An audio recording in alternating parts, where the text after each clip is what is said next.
Most people do not stay poor because they are lazy.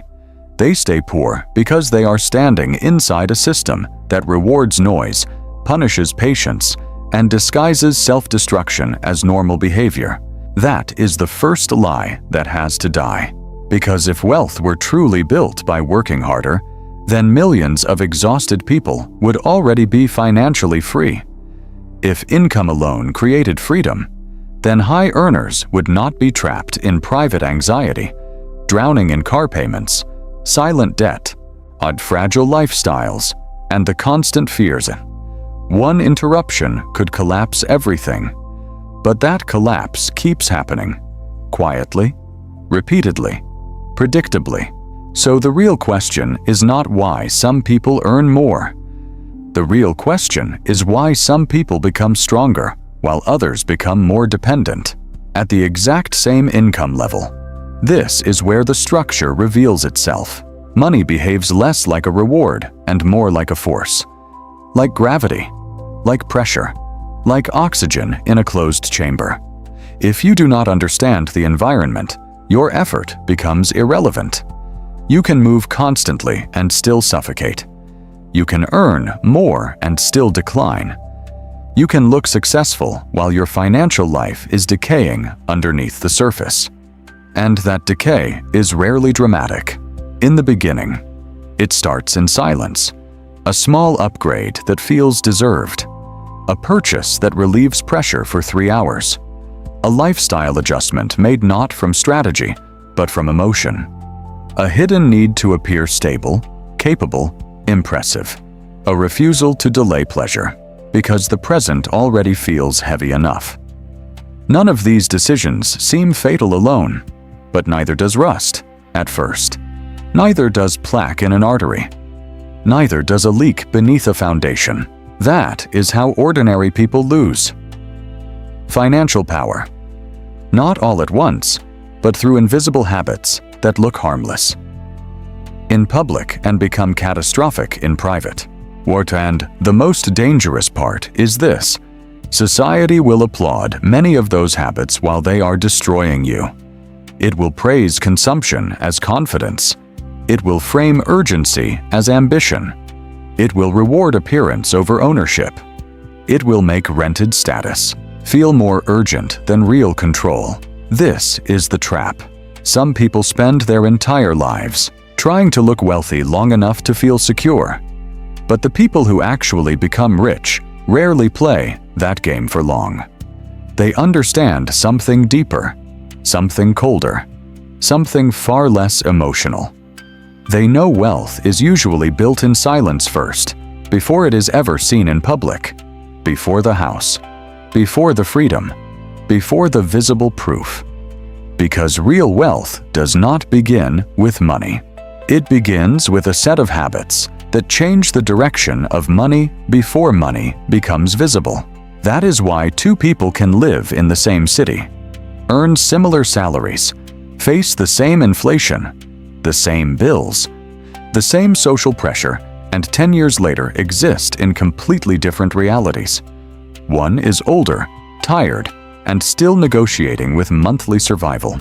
The other has created margin, assets, leverage, and a kind of internal calm that cannot be faked. Same world, same economy, different habits. And those habits are rarely loud. They do not feel glamorous when they begin. They do not attract applause. They often look boring, even restrictive, to people addicted to visible progress. But beneath that surface, they are doing something extraordinary. They are converting time into ownership, emotion into discipline, income into retained power, and ordinary effort into silent wealth.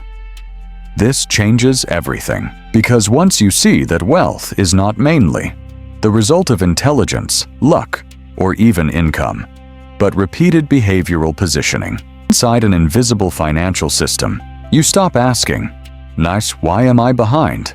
And you start asking a far more dangerous question.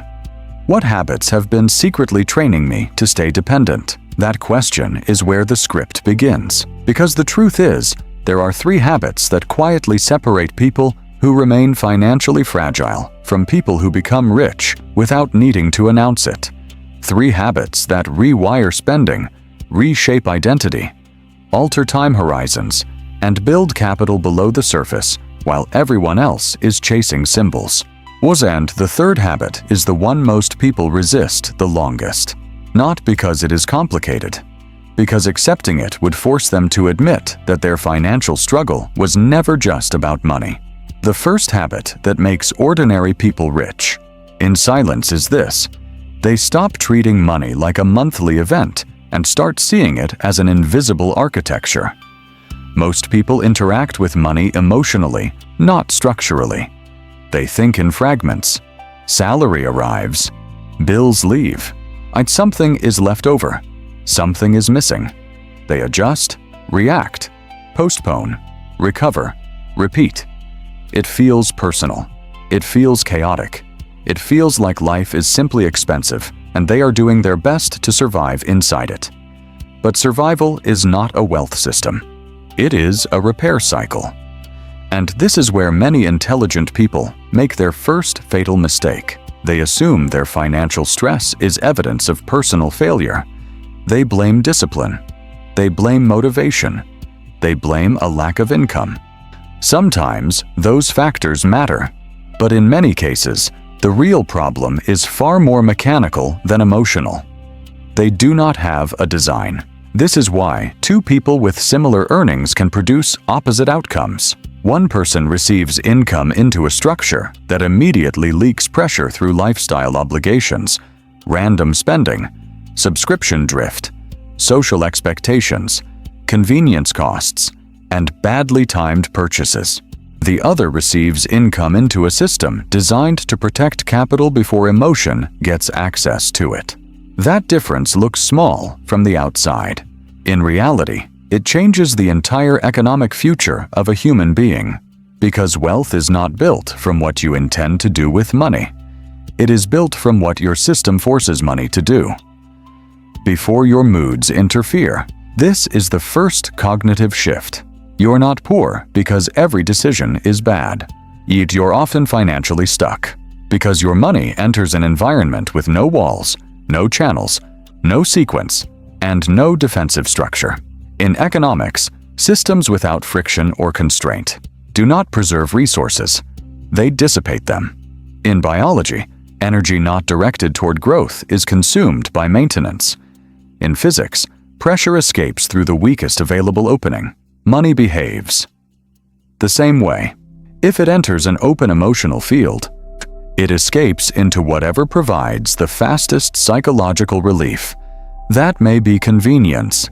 That may be image. That may be comfort. That may be social belonging. That may be the illusion of reward after a difficult week.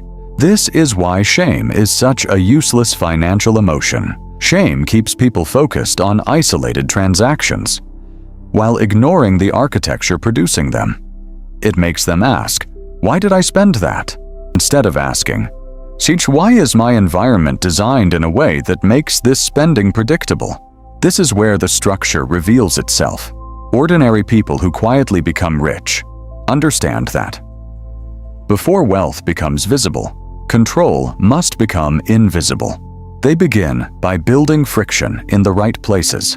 They create separation between income and impulse. They automate retention before lifestyle expands. They assign roles to money before the world assigns temptations to it. In simple terms, they stop letting income arrive as cash available for interpretation. They convert it into units with missions. One part is protection. One part is future ownership. One part is controlled living. One part is strategic optionality. That sounds simple. It is not. Because the moment you do this, you begin to collide with a deeper psychological problem. Most people do not actually want structure at first. They want relief. They want to feel that earning gives them permission to exhale. They want visible proof that their work means something. So instead of designing flow, they consume symbols. A better phone, a better apartment than necessary, a more expensive routine, a more presentable life. Not because they are irrational, because they are trying to purchase emotional evidence that they are progressing. But purchased evidence is often the enemy of real progress. This is the trap. Rich in silence means something very specific. It means your life may not look dramatically different in the early years, but your foundation is becoming radically different beneath the surface. It means your income stops being a reward stream and becomes a construction material. It means every dollar is no longer asked, "What can you give me today?" but, "What can you help me control tomorrow?" That question separates consumers from quiet builders. And once that shift happens, shame starts to dissolve. You stop seeing yourself as bad with money and start seeing yourself as someone who was never taught to think systemically. That realization matters because self-judgment drains energy, but structural clarity creates power. You become calmer, more precise, less theatrical. You no longer need every financial decision to feel exciting. You need it to be aligned. This is how ordinary wealth begins. Not with a big break, not with a secret stock, not with an extreme sacrifice story. It begins when someone finally understands that money does not need more passion around it. It needs architecture. And once you build that architecture, another uncomfortable truth emerges, one far more dangerous than low income itself. Many people are not being defeated by mathematics. They are being defeated by behavior. They mistake for personality. The second habit that makes ordinary people rich in silence is this. They learn to distrust the emotional theater around spending. Your most financial failure does not begin with a spreadsheet problem. It begins with a psychological event, a feeling, pressure, emptiness, comparison, boredom, reward deprivation, identity insecurity, social fear, a private sense of lagging behind. These states do not announce themselves as financial threats. They arrive disguised as totally reasonable urges. Upgrade this. Replace that. You deserve something. You have worked hard. Everyone else already has it. It is not that expensive. It will help you feel more in control. It will make life easier. It will make you look more established. It will signal that you're not falling behind. And that is why behavioral finance is so merciless, because people do not spend only to acquire utility. They spend to regulate emotion, repair self-image, reduce internal friction, and communicate identity to themselves and others. A purchase is often less about the object than the psychological state. It promises to change. This is why rational people repeatedly make irrational money decisions. They are not buying products. They are buying temporary relief from invisible tension. This is where most people misunderstand self-sabotage. They imagine it must look dramatic, reckless gambling, massive debt, wild irresponsibility. But ordinary self-sabotage is far quieter and far more socially acceptable. It looks like chronic small leaks justified by stress. It looks like status maintenance disguised as normal adulthood. It looks like consuming at a level slightly above your actual security because the alternative feels emotionally humiliating. That humiliation matters more than people admit. Many people would rather remain financially fragile than appear financially restrained. This is the trap. Status is one of the most expensive drugs in the economy because it rarely feels like vanity when you are inside. It feels like self-respect. It feels like adulthood.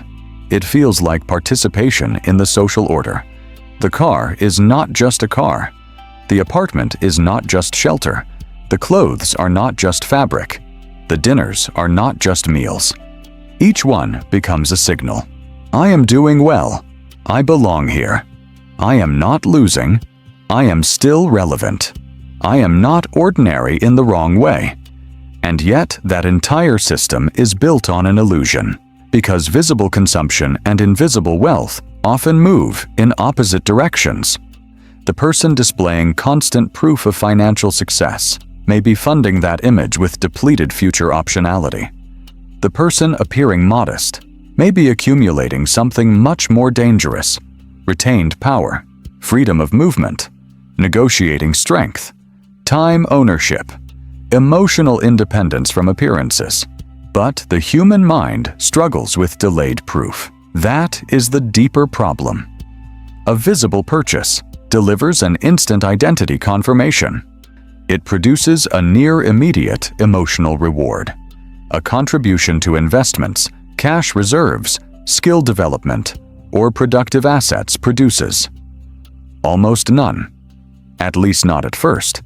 There is no applause in restraint, no social celebration for margin, no glamorous signal attached to saying no when you could technically say yes. So the average person keeps choosing what is emotionally legible in the present over what is strategically transformative in the future. This changes everything, because once you see spending as emotional theater, you begin to notice the scripts. The stressful week script, the self-reinvention script, the comparison script. After seeing other people's lives, the scarcity script that says, enjoy it now, because life is uncertain. The competence script that says successful people should look successful. The belonging script that says, if your lifestyle does not match the room, you do not belong in the room. These are not random impulses. Yes, they are identity triggers. And identity is where money behavior becomes dangerous. People rarely defend their spending as numbers. They defend it as who they are. This is my standard. This is just how I live. I cannot be the kind of person who. I need this because. The language sounds personal, but underneath it is a psychological prison.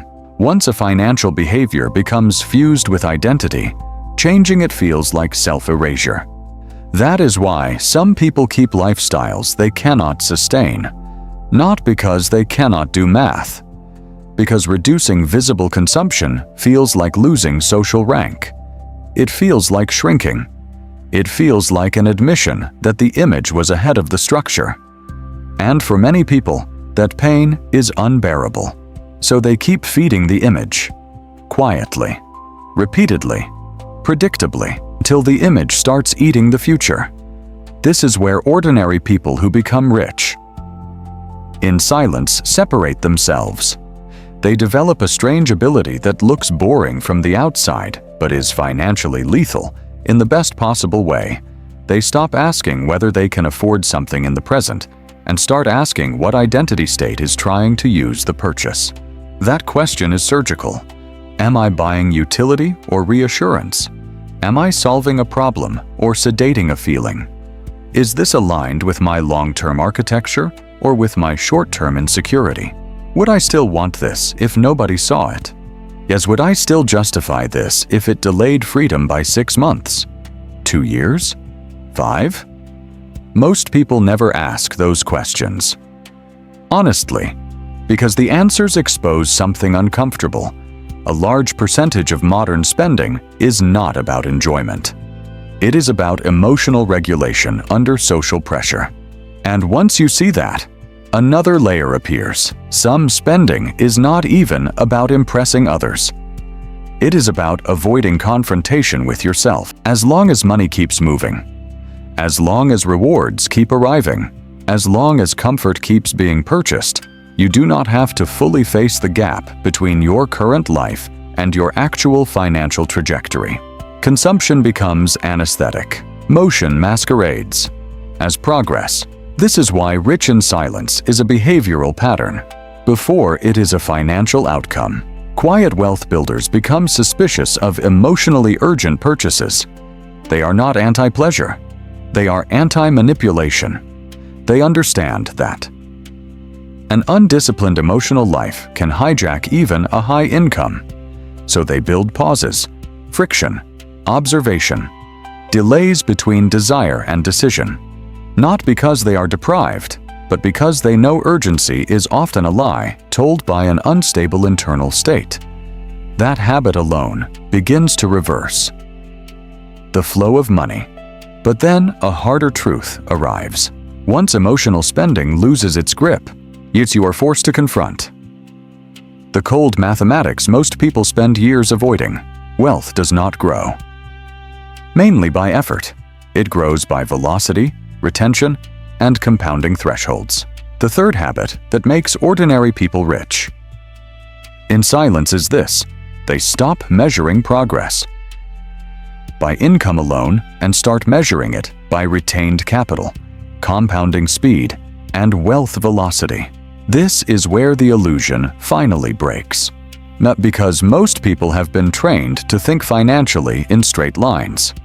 Work more, earn more, save a little, repeat. They imagine wealth as a simple reward for effort over time. But wealth does not move in a straight line. It moves in curves. It moves in thresholds. It moves in invisible accelerations that are boring in the beginning and violent later. That is why so many people work hard for years and still feel as if nothing meaningful is changing. They are watching income, or they are not watching velocity. Income matters. Yes, but income without retention is motion without distance. A person can make more each year and still remain economically fragile if the structure underneath that income does not preserve and multiply capital. This is why a raise often changes less than people expect. More money enters, but the lifestyle expands to meet it. The environment absorbs it, and the person mistakes temporary relief for permanent progress. This is the trap. The financially unaware think in monthly comfort. The financially awakening think in annual accumulation. But the quietly wealthy think in capital thresholds. That distinction changes everything, because the first 1,000 saved does not feel like wealth. The first 10,000 may still feel small. Even the first 50,000 can feel underwhelming in a world obsessed with visible luxury. But mathematically, each threshold changes the system. At zero invested capital, every dollar must come from labor.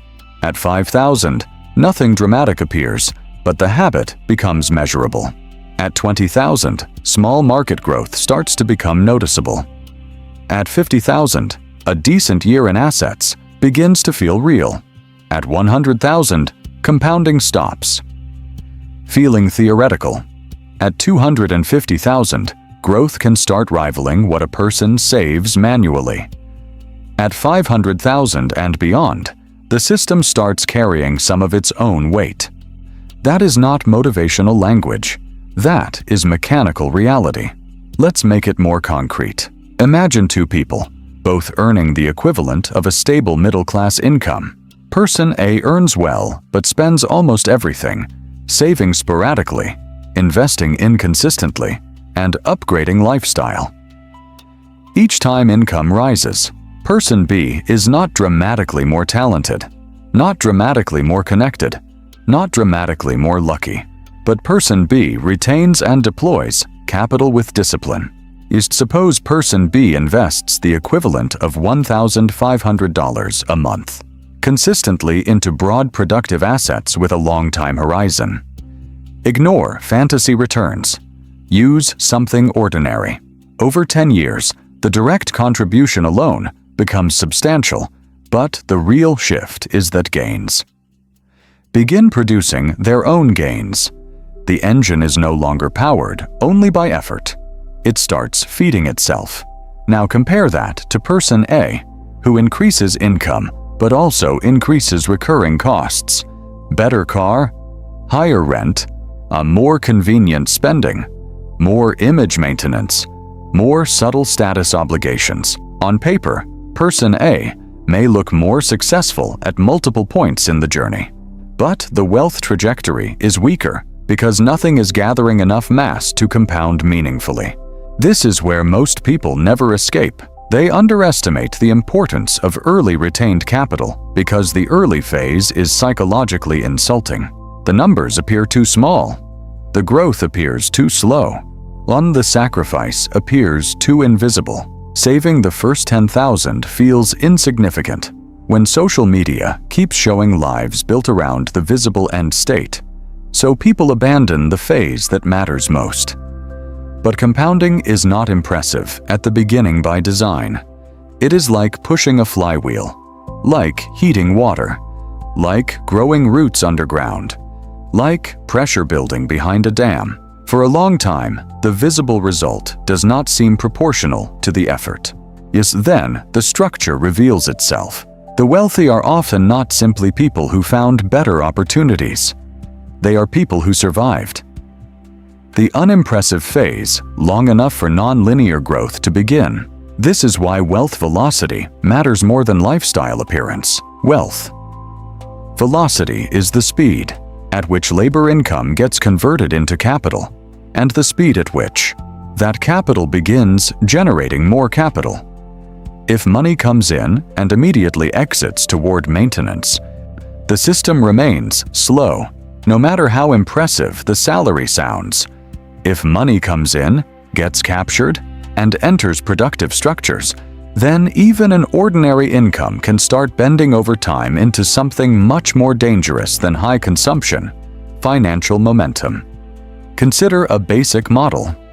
Someone earning $70,000 and retaining 20% strategically may build more actual long-term power than someone earning $100,000 but retaining almost nothing after lifestyle inflation. Over 5 years, the gap widens modestly. Over 10 years, the gap becomes uncomfortable. Over 15 or 20, the difference can become radical because one person has built a second engine while the other has remained dependent on active effort alone. This is why capital thresholds matter.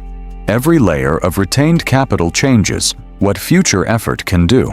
A person with no reserves negotiates from fear. A person with 6 months of cash negotiates differently. A person with a growing investment base thinks differently. A person with assets producing returns sees time differently. A person whose annual growth begins to equal a meaningful fraction of their salary has entered a different psychological universe. Notice that word, psychological, because compounding is not just a math event. It is an emotional transformation. When you begin to see that your past restraint is now producing present leverage, your relationship with work changes. Your relationship with risk changes. Your relationship with urgency changes.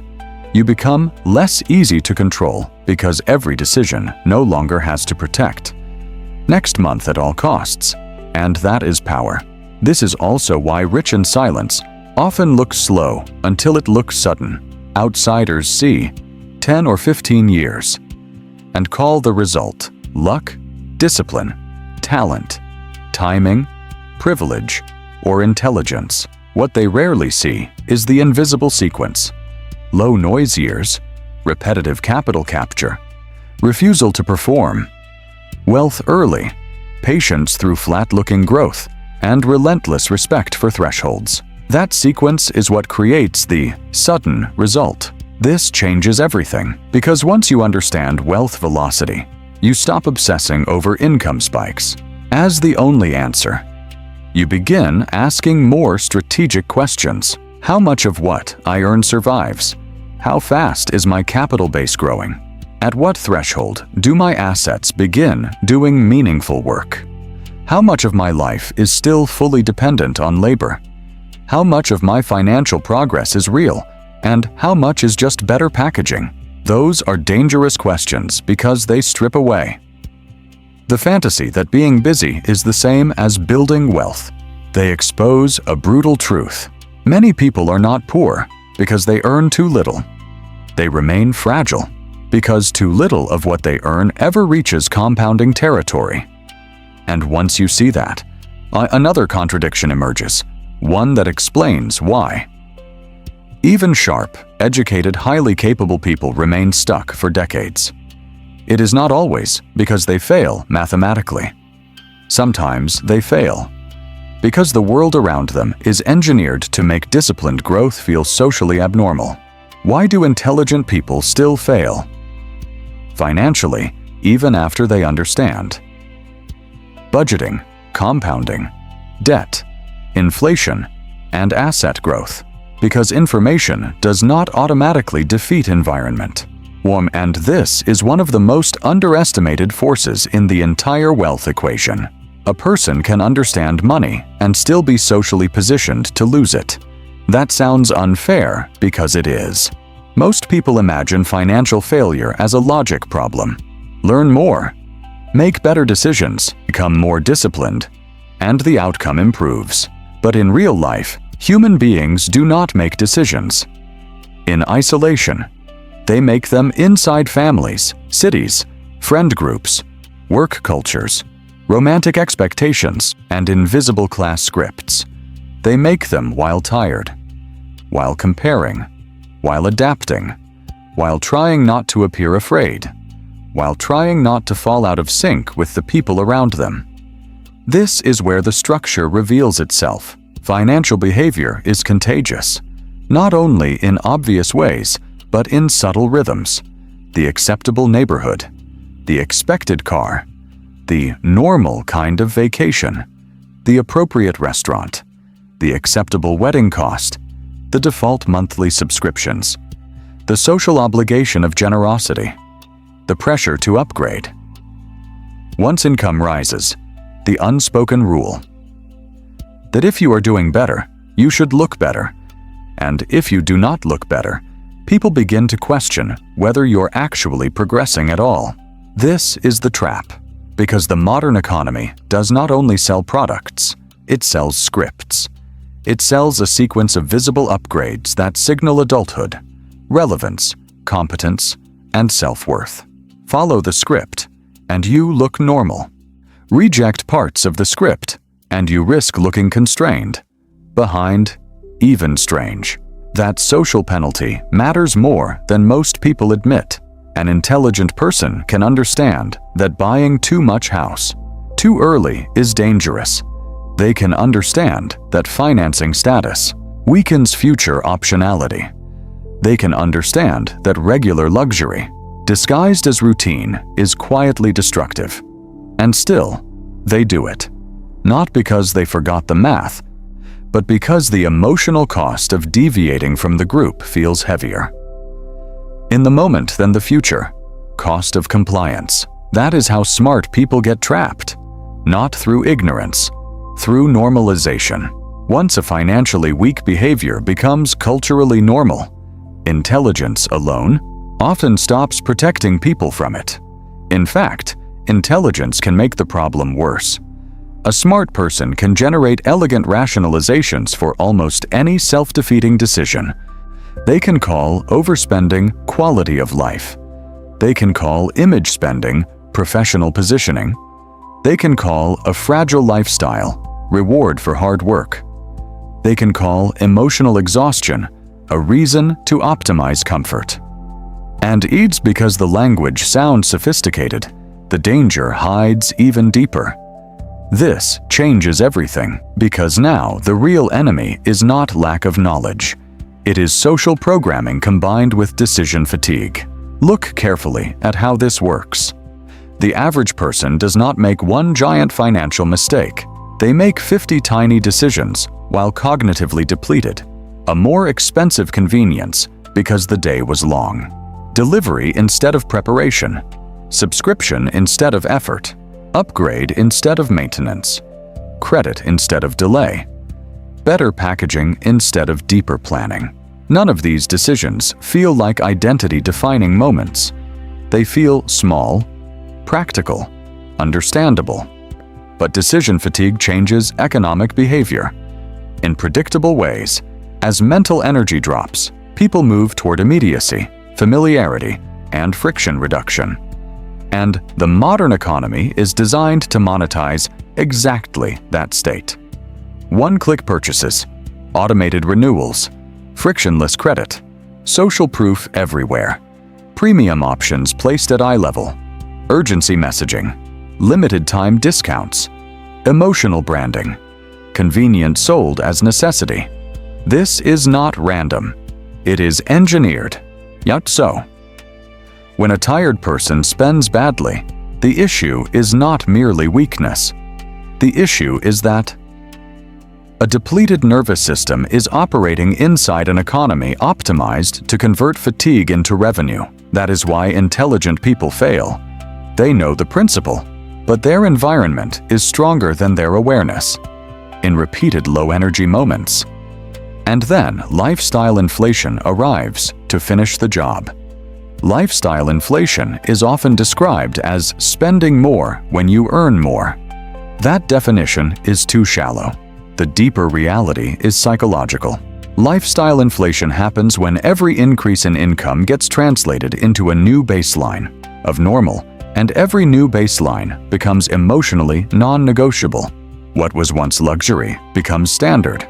What was once optional becomes necessary. What was once a reward becomes a recurring obligation. That is where silent wealth dies. Because once your standards rise faster than your retained capital, your future remains underfunded. No matter how sophisticated your life appears, higher income does not create more freedom. If each increase is immediately absorbed by larger fixed costs, it only creates a more expensive dependency. And expensive dependency is one of the most dangerous conditions in adult life. The person trapped in expensive dependency must keep earning at a high level, not to build wealth, but to maintain the image and obligations of previous earnings. Their life looks elevated, but structurally it is fragile. They cannot pause easily. They cannot pivot easily. They cannot think long-term with calm. Too much of their identity is now attached to maintaining the machine. This is why some of the most anxious people are not low earners. They are high earners with no margin. Rich in silence requires the opposite psychology. It requires emotional resistance to socially approved expansion. It requires the ability to let income rise without automatically letting life become heavier.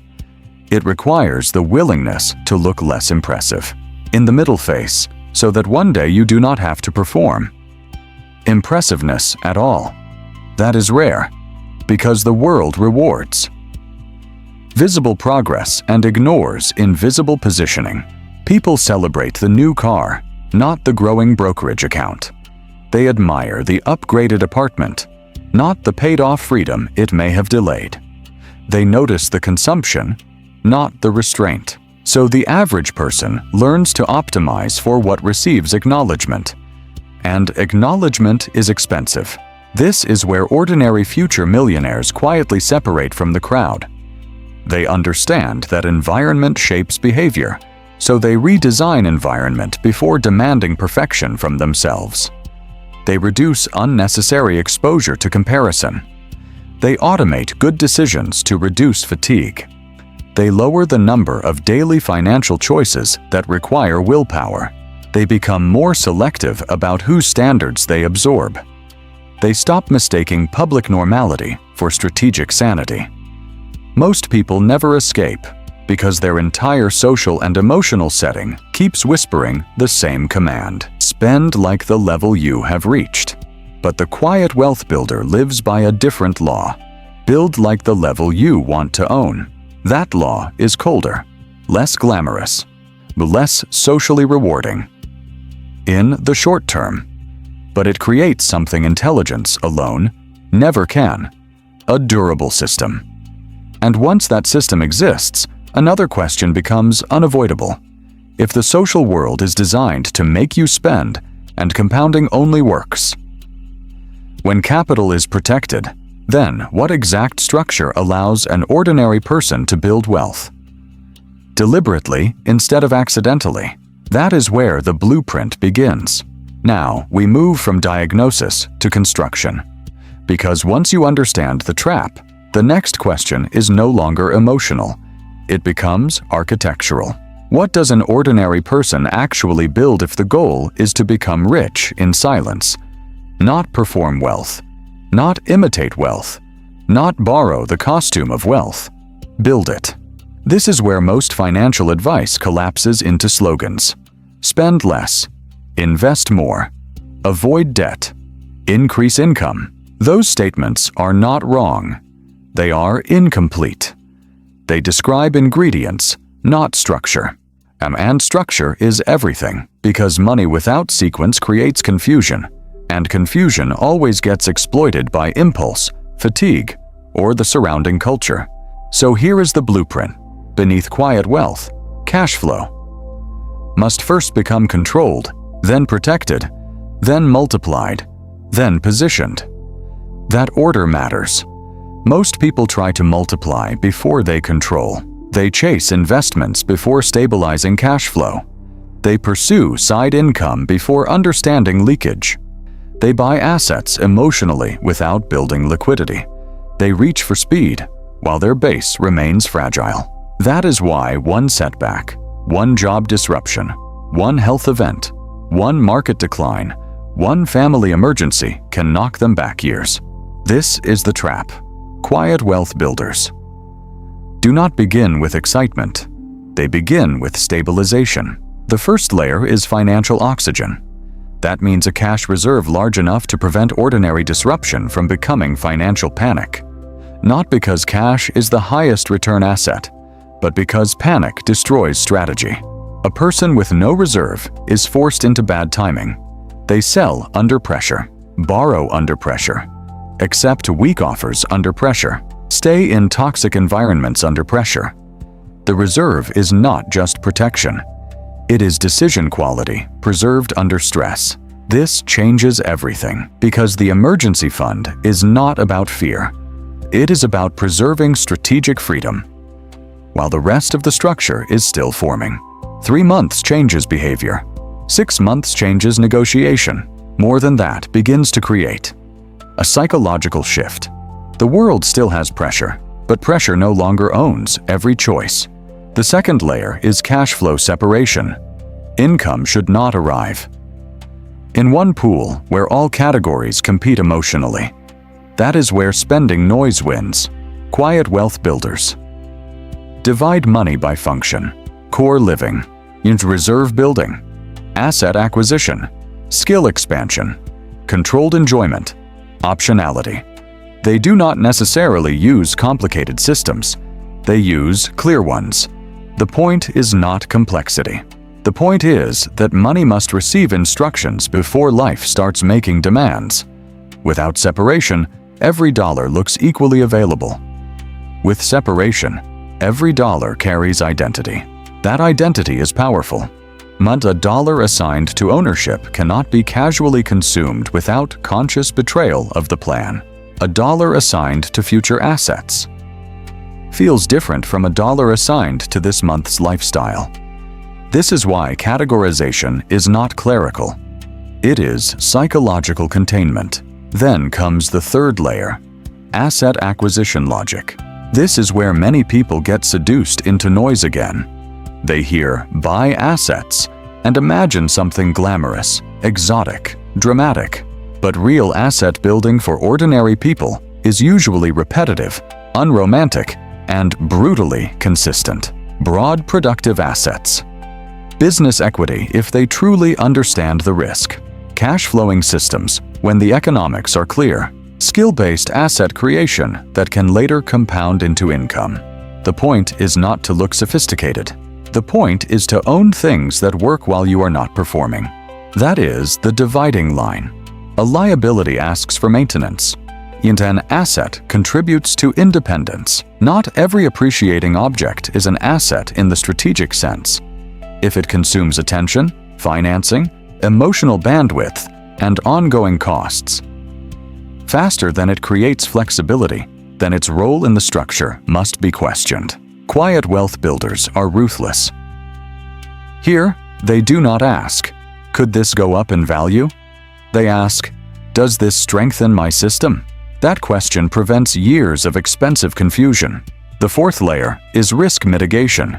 This is where ordinary people often sabotage themselves through ego. They want the dramatic leap, the big concentrated bet, the accelerated shortcut. But silent wealth is usually built by surviving long enough for asymmetry to work in your favor.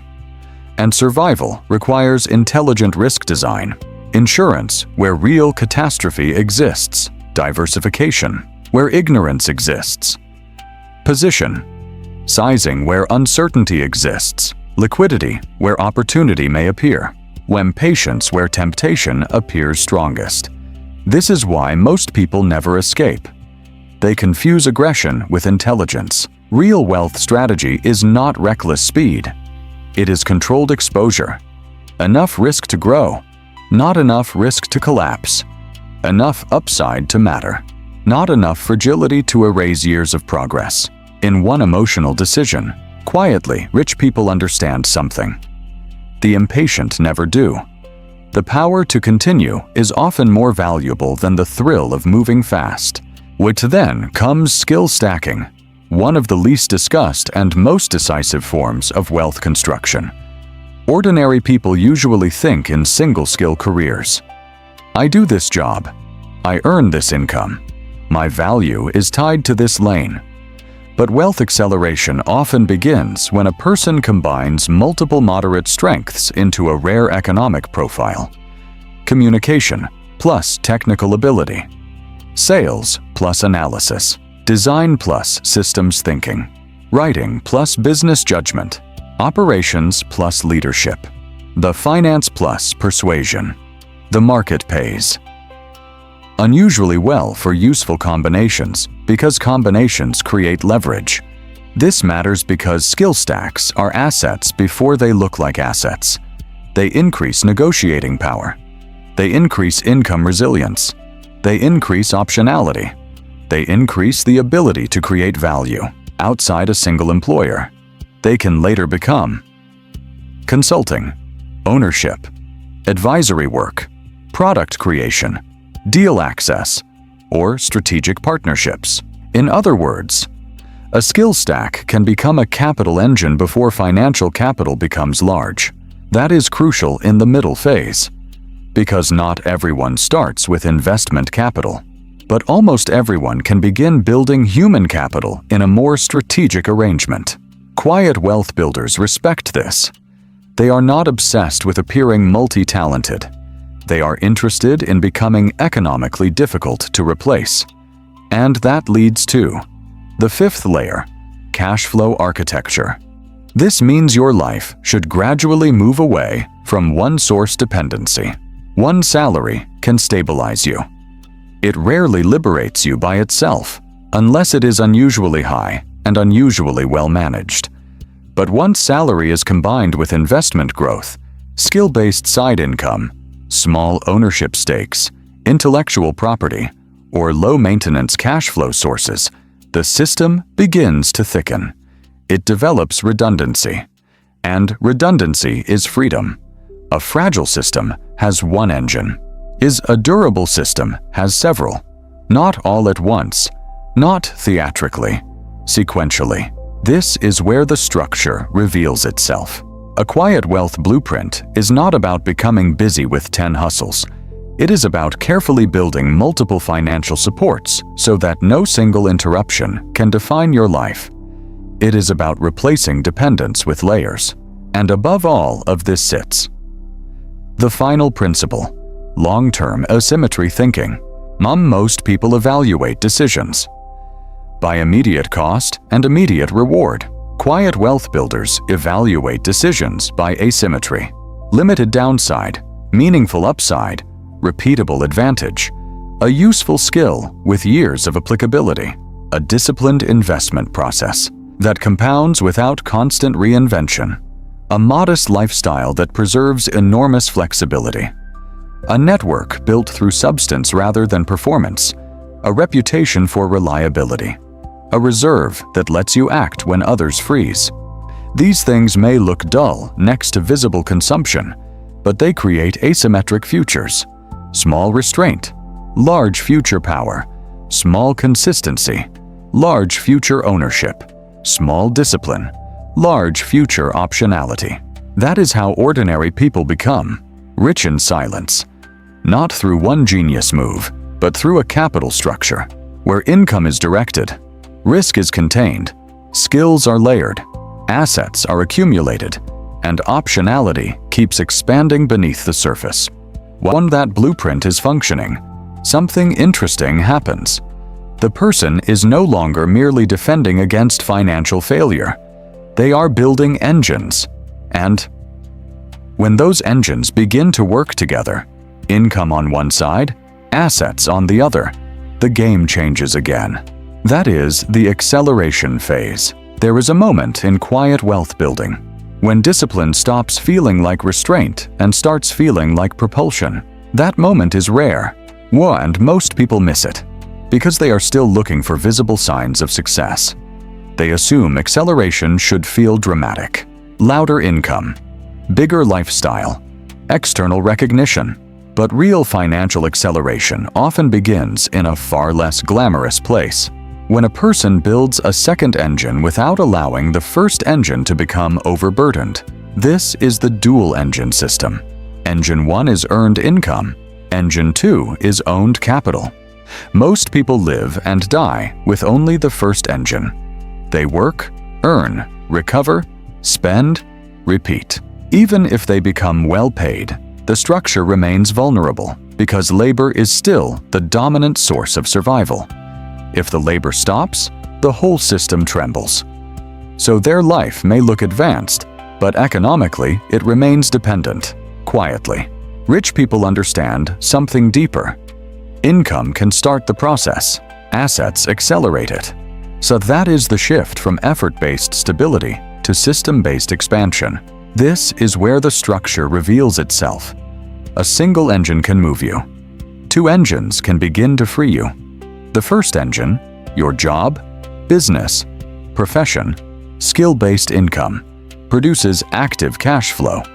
It requires time, energy, attention, and performance. It is essential in the early and middle phases. But the second engine, investments, ownership, productive equity, intellectual property, so capital deployed into things that can grow without constant emotional maintenance, changes the rules. It introduces a form of momentum that does not fully depend on your daily physical presence. That difference is everything, because the person with only income must keep running. The person with income and assets is building something that can run beside them. This is acceleration. But acceleration becomes dangerous when people misunderstand it. They assume it means using more leverage, not taking bigger risks, or moving faster than their foundation allows. That is why many people destroy years of progress, precisely when they start to feel stronger. They confuse momentum with invincibility. They mistake a rising income for permanent security. They add complexity too early. They borrow aggressively. They speculate emotionally. They reach for shortcuts, because the first evidence of progress makes them impatient for visible transformation. This is the trap. There are two kinds of leverage in wealth building. Constructive leverage increases output without introducing catastrophic fragility. Abusive leverage magnifies upside and downside so violently that one bad sequence can erase years. A new skill that multiplies your earning power is leverage, a process that lets you produce more value. In less time is leverage, capital placed into diversified productive assets. Is leverage. Reputation that attracts opportunities is leverage. Relationships built on trust that unlock access is leverage. Technology used to extend your reach is leverage. But debt used to maintain appearance is abusive leverage. Concentrated speculation driven by urgency is abusive leverage. Lifestyle commitments based on future income assumptions are abusive leverage. Taking on obligations that require perfect conditions to survive is abusive leverage. That distinction matters because ordinary people often become financially fragile, not when they are weak, but when they are overconfident. This changes everything. The acceleration phase is not about moving recklessly. It is about allowing the two engines to reinforce each other without letting either one destabilize the system. Here is how that looks in practice. Engine 1, income, must keep improving through skill, positioning, negotiation, and strategic usefulness. That means you do not merely work harder. You become more economically difficult to ignore. You increase the value density of your labor. You learn how to solve more expensive problems. You move closer to revenue, strategy, or decision-making. You strengthen the combinations of abilities that the market pays disproportionately well for. This increases surplus. But instead of letting higher income immediately inflate your cost structure, you feed more of that surplus into Engine 2. Engine 2, assets, receives the excess and begins to compound. At first, slowly, then less slowly, then with a force that starts to affect your choices. The reserve grows, investments grow, ownership grows, optionality grows. One day, without drama, you notice that a portion of your annual progress did not come directly from this year's labor. It came from systems built before. That is when a person begins to feel the first hint of true financial power. Not luxury. Power. Because power is what changes behavior. Power means you can wait. Power means you can negotiate. Power means you can refuse. Weak opportunities. Power means you can survive a bad season without panic. Power means you can take a calculated risk, because your structure can absorb uncertainty. That is why quietly rich people become so difficult to read from the outside. The visible signals may remain modest for years, but the hidden leverage is increasing. Their life is not necessarily louder. It is simply less hostage to interruption. And then optionality enters. Optionality is one of the most misunderstood advantages in wealth. Most people think wealth is about buying better things. In reality, one of its most strategic functions is the ability to preserve choice under uncertain conditions, the ability to move cities, change roles, wait for the right deal, step away from bad partnerships, invest during downturns, help family without collapse, take a sabbatical, now start something new, or say no without fear. Optionality is not indulgence, it is the geometry of freedom. And it expands. During the acceleration phase, because the second engine reduces the tyranny of immediacy. The person is no longer making every decision from what keeps this month safe, but from what strengthens the next decade. That shift is profound, because timing windows start to matter. Most people miss strategic timing because they are too financially compressed to act when windows open. During market weakness, they are scared or illiquid. During career openings, they cannot transition. During business opportunities, they lack reserves. During relocation opportunities, their fixed costs are too high. During favorable pricing. In assets, they are overextended from previous consumption. This is why wealth is not only about intelligence. It is about preparedness.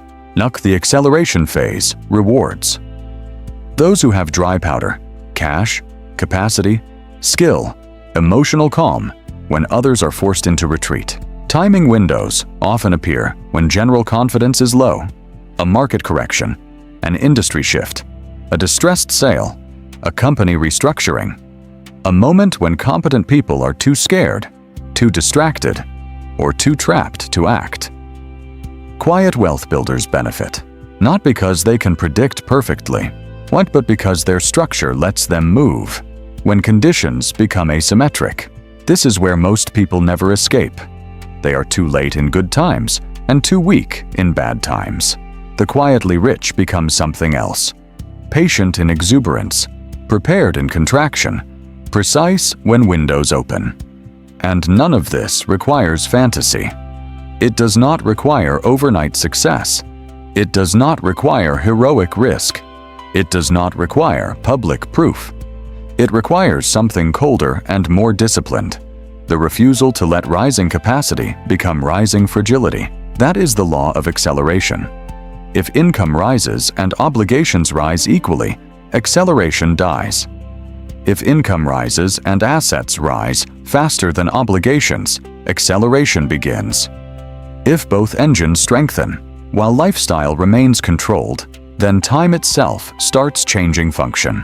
Years stop being cycles of effort and become layers of compounding advantage. That is how ordinary people become rich in silence.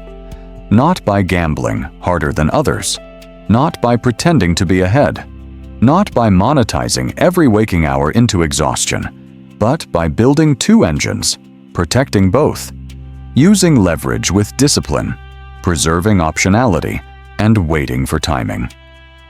Windows with the calm of someone who is not desperate.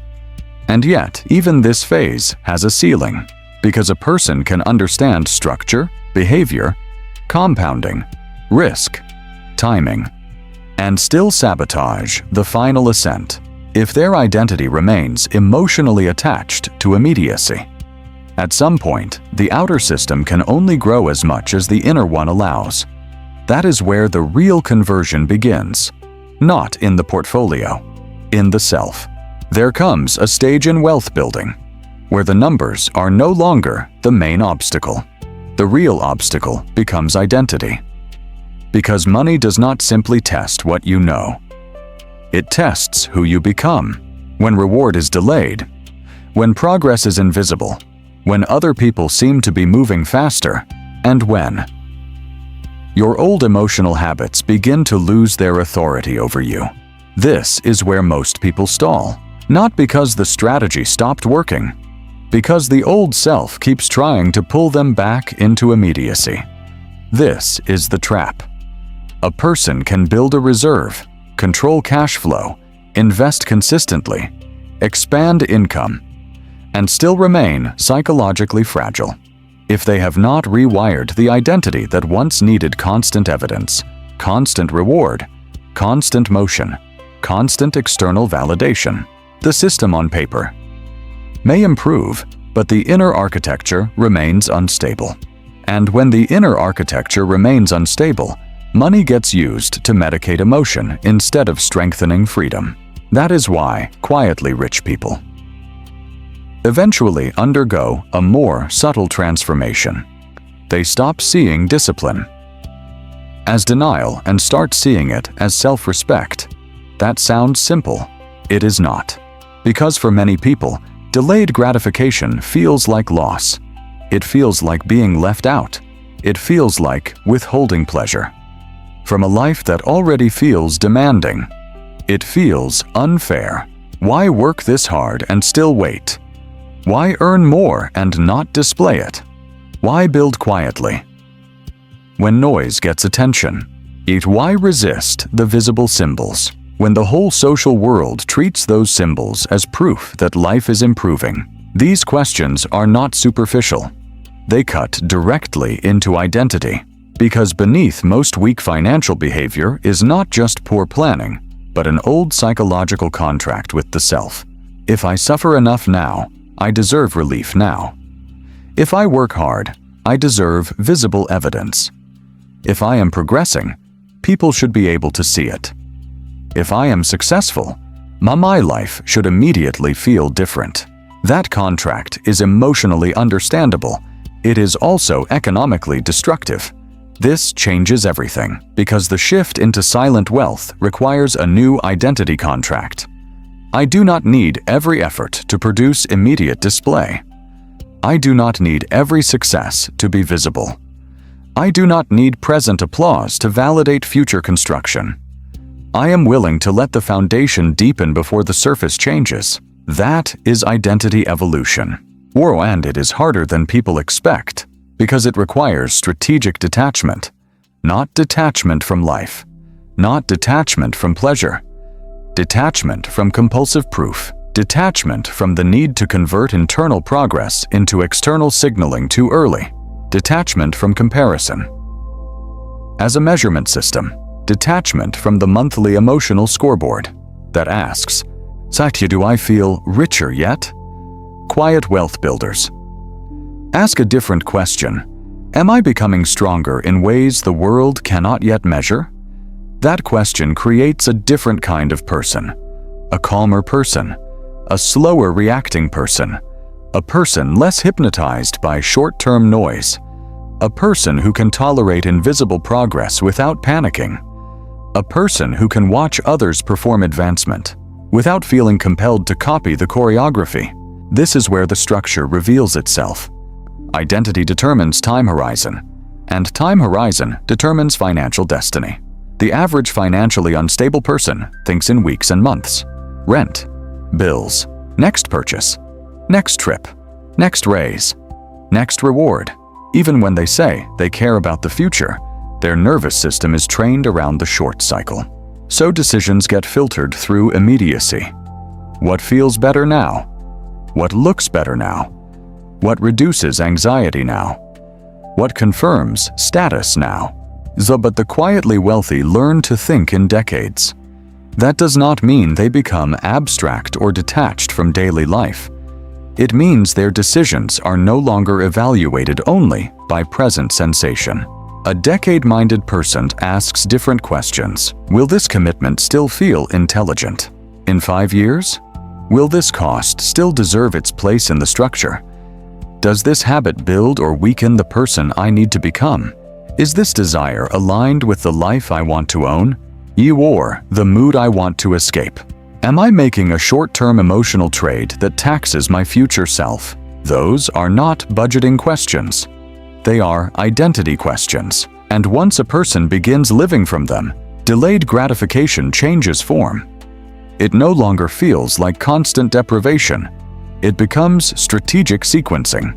Not now, stops. Meaning never. It starts meaning not before the structure is ready. That distinction is powerful because it removes the martyrdom from discipline. You are not refusing pleasure forever. You are refusing to consume tomorrow's freedom for today's emotional convenience. That is maturity in its economic form. This is why ordinary people who become rich in silence often look mentally different before they look financially different. They become less reactive, less eager to impress, less fragile in the presence of other people's lifestyles, less tempted by urgency, less responsive to social comparison. Their emotional metabolism slows down. They can hold desire without obeying it. They can hold discomfort without anesthetizing it. They can hold ambition without forcing it into display. That emotional control is not coldness. It is power. Because when you no longer need money to constantly repair your mood, your capital starts staying where it belongs. When you no longer need consumption to reinforce your identity, investment becomes easier. When you stop asking life to prove your progress every month, compounding gets room to breathe. When you stop interpreting patience as weakness, time becomes an ally instead of an enemy. This is where most people never escape. They want financial growth without psychological rewiring. They want wealth without detachment. They want freedom while still being emotionally governed by immediacy. They want a future built on behaviors that keep mortgaging the future itself. It cannot work. Because money amplifies identity. If a person is impulsive, insecure, comparison-driven, approval-sensitive, and short-term oriented, more income often magnifies the instability. The purchases get larger. The mistakes get more expensive. The lifestyle gets heavier. The dependence gets more elegantly packaged. But if the identity becomes more disciplined, detached, patient, and decade-minded, then even ordinary income can become unusually powerful over time. That is why the inner shift matters so much. The quiet wealth builder eventually stops admiring performative success and starts admiring structural autonomy. They begin to value calm more than display, margin more than optics, choice more than applause. They no longer dream only of expensive objects. They dream of reduced compulsion, reduced dependence, reduced urgency, reduced vulnerability to people, systems, and situations that can only control those who need immediate validation. This changes everything, because once wealth becomes tied to identity evolution, not just income expansion, the game stops being about, how do I look richer? And How do I become harder to destabilize? That person is already changing class. Psychologically, even before the visible outcome arrives. And then the final transformation begins, because eventually, if the process is real, you realize wealth was never just about money in the first place. Money was the training ground. The deeper question is what wealth actually means. Once status loses its spell, once consumption loses its glamour, and once freedom becomes more valuable than appearance, that is where wealth must be redefined. One day, if you do this long enough, something strange begins to happen. You stop feeling poor before you look rich. Not because your bank balance suddenly becomes massive. Not because your lifestyle turns cinematic. Not because the world finally notices. But because the fear begins to loosen. The fear that every month can ambush you. The fear that one mistake can break the structure. The fear that you must keep performing success to remain respectable. The fear that money is always leaving faster than it can be built. The fear that everyone else has found. A code you somehow missed. That is the first real victory. Because silent wealth was never just about accumulating capital. It was about ending internal dependence. Dependence on appearances. Dependence on urgency. Dependence on emotional spending. Dependence on income without ownership.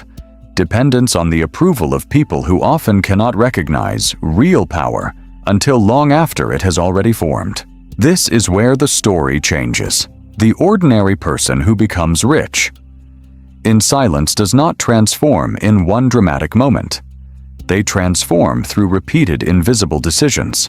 A purchase refused, a system built, a protected, an asset accumulated, a comparison ignored, a decade chosen over a dopamine spike, a stronger identity practiced when nobody is there to reward it. At first, those decisions feel small. Later, they become a life. And then, one morning, you realize you are no longer trying to look secure. You are becoming secure. You are no longer buying proof. You are building proof. You are no longer hoping time will save you. You are finally using time correctly. That is what these 3 habits were always doing beneath the surface. They were not merely changing your finances. They were changing your relationship with reality, teaching you to build instead of signal, to retain instead of leak, to think in systems instead of moods, to live in a way that allows money to become stored strength rather than temporary relief. So, here is the challenge. For the next 30 days, stop asking what makes you feel rich. Ask what makes you harder to control, or track every decision. Through that lens, every purchase, every obligation, every upgrade, every desire to impress, every emotional urge disguised as normal, every opportunity to retain, build, or own. Because the life you want is not hiding behind one lucky break. It is hiding behind the habits you keep calling small. And the version of you who becomes wealthy in silence will not be created by one burst of motivation. It will be created by what you repeat after this video ends. Is build quietly. Move precisely. Let other people chase the signal. You build the structure. Because in the end, the loudest people often own the least, and the people who learn to build in silence are the ones who eventually own their time, their choices, and themselves. Wealth begins the moment you stop trying to look powerful and start becoming difficult to own.